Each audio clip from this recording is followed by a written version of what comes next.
There is a form of encroaching or echolocation in between I know why the cage birds sing with the cries of African people, the cries for liberty. In this regard, I will have to unbury Che Ante Diop, I will have to unbury Maximo Fidel Castro. We'll have to remember the people like Frantz Fanon, the damned of the world.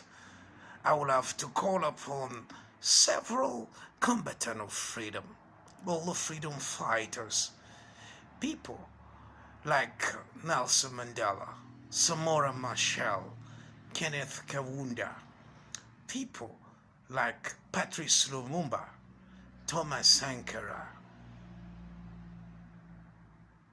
Sadly, I will have to lagrimmate on people like the former president or the first president of Togo, Silvano Olympia. The cries of the cage birds.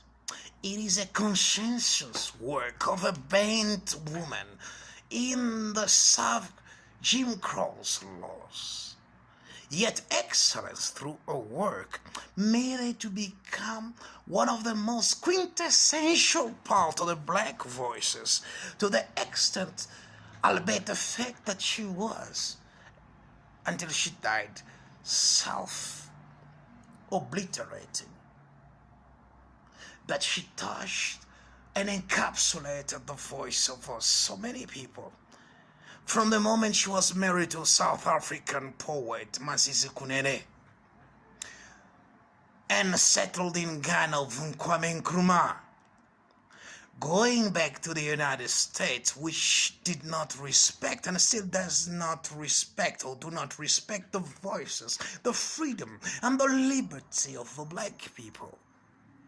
Yes, I know why the cage birds sing is a call, is a daunting call to our wicked and hypocritical memories to stand up shoulder to shoulders.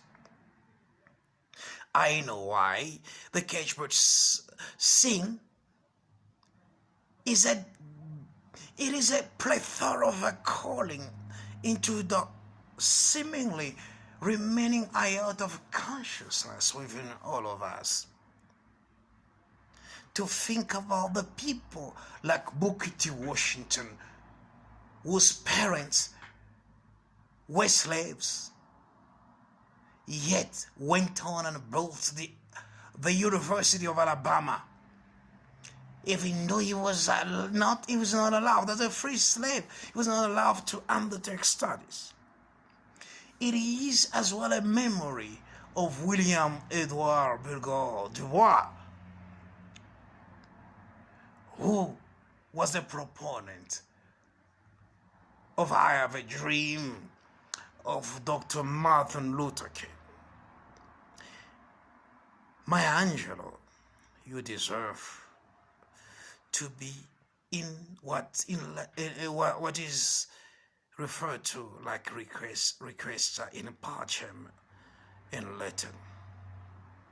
Your works are colossal, and they keep on echolocating in our corrupt memories. Yours was a life worth living. Thank you so very much.